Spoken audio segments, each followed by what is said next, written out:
everybody, we're going to do some freezer paper applique today. This is the freezer paper. It is Reynolds brand freezer paper. It's plastic coated. And what I'm going to do, I'm going to create just a little drawing that I want to use to do a design on a piece of fabric. So I think I want to do a flower. And what I'm going to do is I'm going to draw a circle. And then I'm going to go over here and I'm going to do just a flower shape.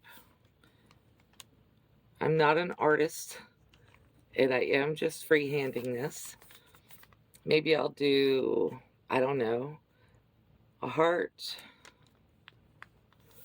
Maybe I'll use one of those to make a bigger piece. But I just want to show you something very, very simple here. Whoops. Don't need that pen for this. So I'm just going to snip here, pull out my little circle.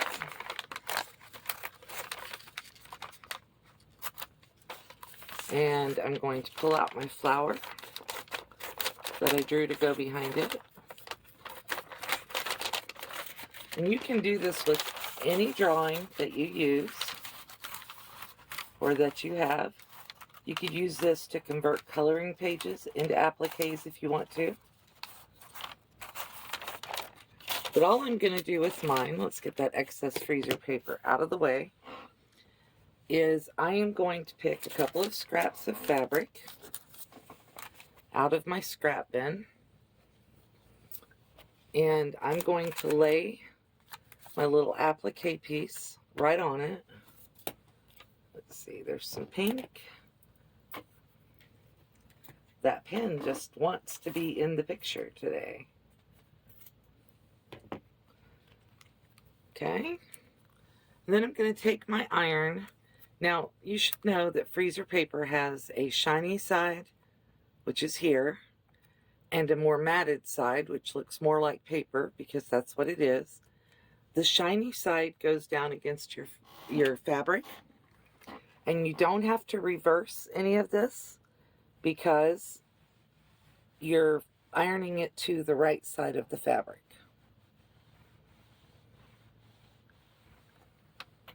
Okay. So now that I have this ironed, together, I'm just going to take my scissors and I'm going to cut out around the shapes that I drew. Very, very simple, very easy. And I'm using the scissors kind of still, and I am moving the fabric. I'm going to do the same over here with my purple. Didn't hurt my mat for that to be ironed down to it, unlike what you get with like Heat and Bond or something.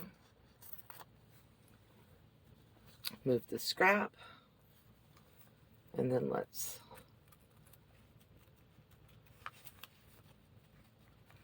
just going to cut this out.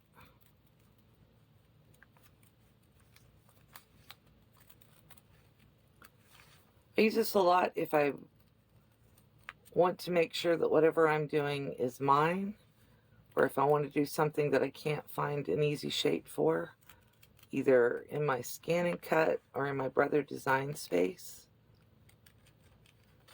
or in the Cricut Design Space, or if I'm just feeling like I want to do a quick little bit of applique and don't want to have to whip out one of the machines to do something. Okay, so now that I have both items cut out, now that I have my circle and my flower cut out, I'm going to take my piece of fabric here and I'm going to set it down on my board. I'm going to figure out kind of where I want them placed, and then I'll turn them over upside down. And here is the secret to this applique, is glue. You can use white glue, you can use stick glue like this. You could use tacky spray if you wanted to, although you want to be careful if you use tacky spray that you don't overspray the item onto your regular fabric. And I'm going to put the flower down, take my iron, and give it just a quick iron to dry that glue.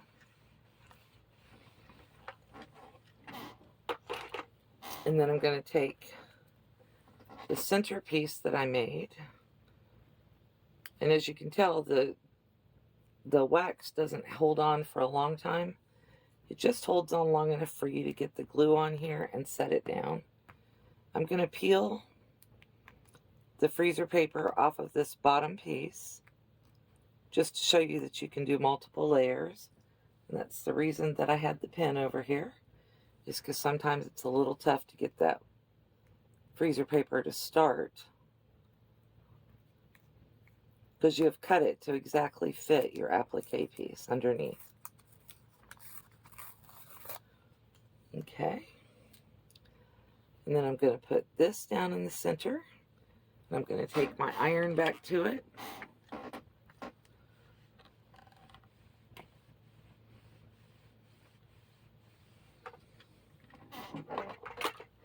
And so now what I've done is I have temporarily glued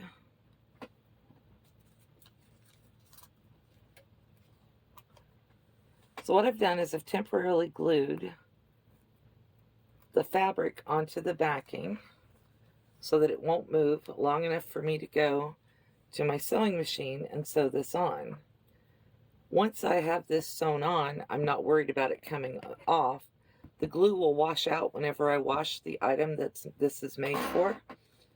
So let's go to the sewing machine and let me show you how I'm going to stitch this down. I'm using today my Baby Lock Jazz. I'm using a straight stitch, and I am using about a 1.5 and a 1 on here, and I have my free motion foot on here. You can do this with a zigzag, you can do this with any stitch you like. I just kind of like the free motion foot because it lets me go around and around without having to turn the fabric a ton. And on this, I'm going to go ahead and do the center first. If you've got pieces that cross over at the edges, you're going to want to sew down the edge that's on the bottom first. And I'm going around a couple of times, just because I like the way that looks. Get my snips.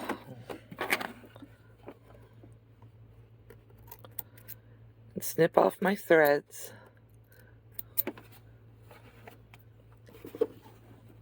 On the front and the back. The other advantage to doing that little centerpiece is it holds down the rest of the edges of this. And then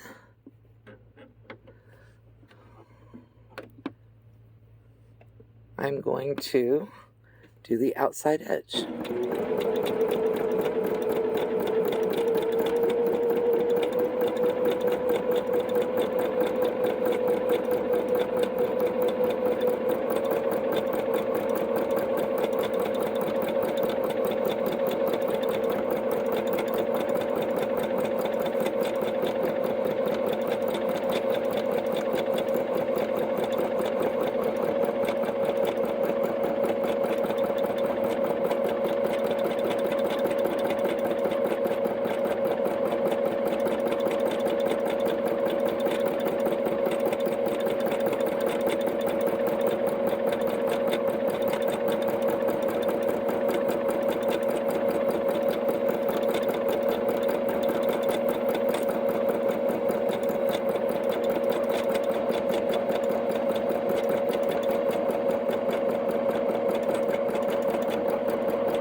And I did a couple of times around mine because I kind of like the way that shiny blue looks on that purple. Then I'm going to go over here and snip my little trim, or snip my little thread end. And you can see that I have just a cute little applique piece.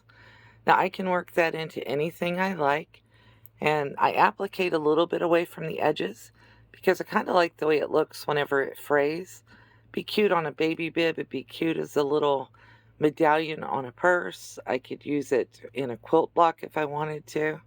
So that's the quick, simple way to do freezer paper applique.